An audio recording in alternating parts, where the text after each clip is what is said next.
So, um, last year I got a goal setting planner journal thing. And about this time last year, I started writing in it about kind of what I wanted to accomplish in 2021. And then I kind of stopped looking at it. And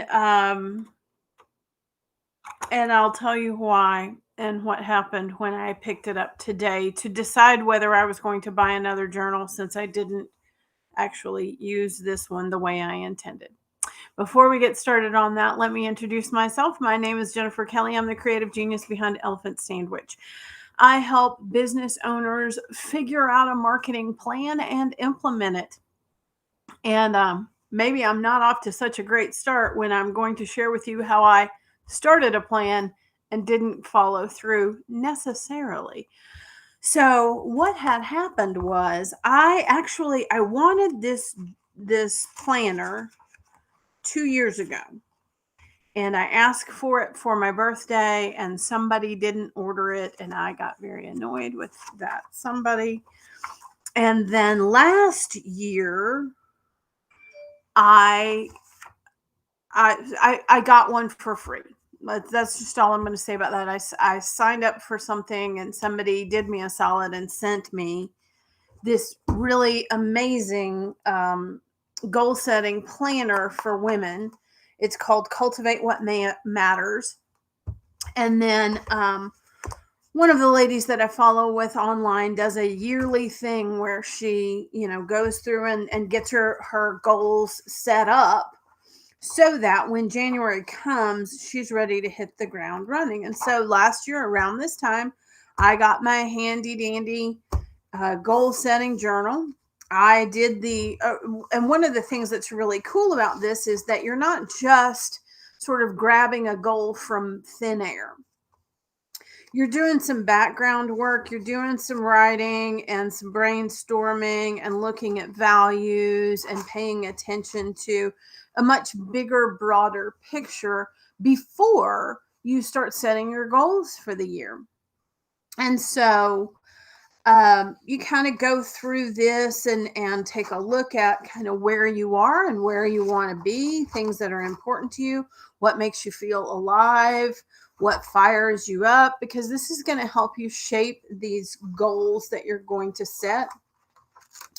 Um, Things that people I'm grateful for, things that worked the year before, challenges, lessons learned. Um, Okay, there's all kinds of stuff. I'm getting lost reading some of it.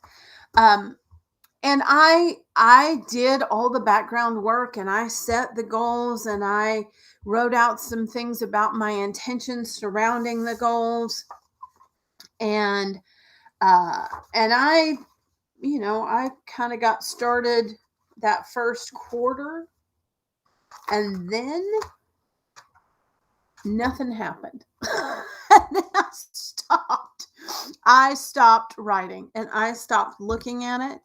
And what happened was that early in the year I had some clients that needed to head in a different direction or who were not in a position financially to continue at the level that they were, and my financial goals just sort of went and I didn't have a good game plan on how to. I was kind of counting on building on that and not, okay, here we are, and we have taken this huge step backwards, and we may need to be rethinking everything. I didn't know that, early last year, February, March, April or so. That I was going to need to reevaluate and maybe do some shifting. And so I didn't look at my goals again. I didn't look at them. because I was so disappointed that my financial goals were way off, and I was having, I mean, that was sort of just this obsession of mine, was how am I going to get back to that level, and how am I going to pass that level, and how am I going to build past this point. And I really thought we got through this pandemic, and and now it was just going to be whoosh. And instead, after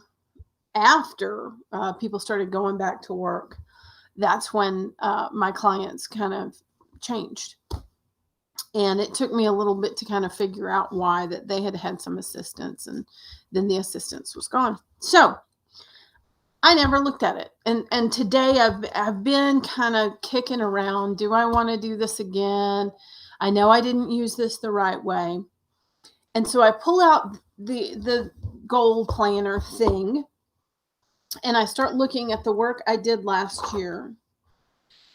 And it asks about 8 different areas of your life: health, friends, finance, spiritual and personal growth, spouse and focal relationship, family, work, recreation. Okay. The thing that I rated the lowest last year at this time, which I have completely forgotten, was health. On a scale of 1 to 10, I rated health a 1. And I wrote, this keeps me awake at night. I'm going to cry. I'm afraid of the consequences if I continue to ignore my body. This is a source of shame. I mean, like, this was my biggest deal. I have completely forgotten. I have completely forgotten that this was the thing that was keeping me awake at night. And y'all, I'm about to hit 60 pounds down. My feet are no longer swollen. I can move. I am wearing, like, all my shoes are too big for me. I need I don't need new clothes. I tell myself I need new clothes, but I don't, because I have a goo gob of clothes. But I have taken huge, and I mean gigantic, steps with my health. And to the point that I don't even remember how afraid I was a year ago about this. Because all I've been thinking about is I'm not making that money I wanted to make. In the big scheme, what has more value? Really and truly, what has more value? You can't get your health back when it's gone, you know? And I am learning how to take care of my body, and I'm not afraid, and I'm not ashamed, and I ask for help, and I got these resources. And so, then I start looking at all these other areas, and I'm seeing vast improvements in literally all 7, except the one that I have just been obsessing on.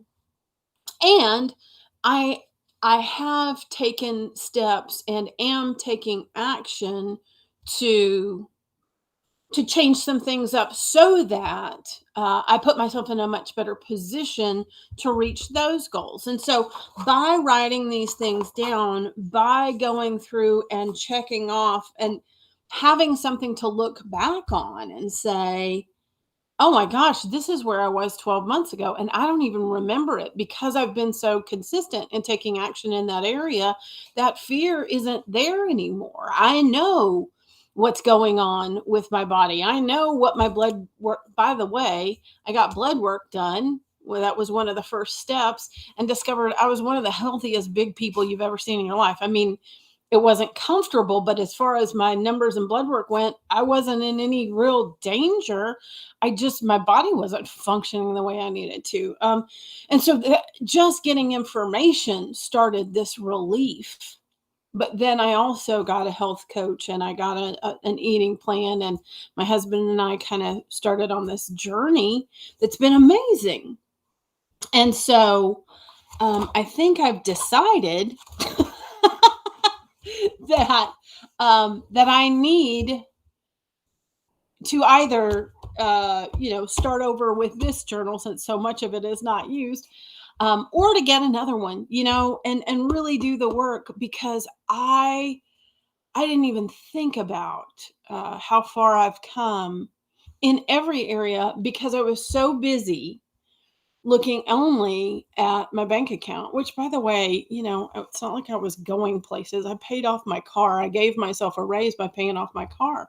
So it's not like things were bad, or that my needs aren't met. And I kind of forget that when I set these financial goals. I get it in my head, like, and ultimately, as long as my needs are met, then okay, there's somewhere to go, there's somewhere to grow. I certainly want to bless other people, and I want to help their businesses be successful. But there's just some really cool things happening. I want to say hey to some people who are watching. Rita is actually Rita Goodrow. She is an amazing business coach. She is actually the one who introduced me to this. I took a course with her. I highly recommend, if you are a woman in business, to follow her. She has a group called the All In Entrepreneur, and she does some amazing work. She kind of helps me keep my head screwed on straight. Hi, Jenny. Hi, Penrin.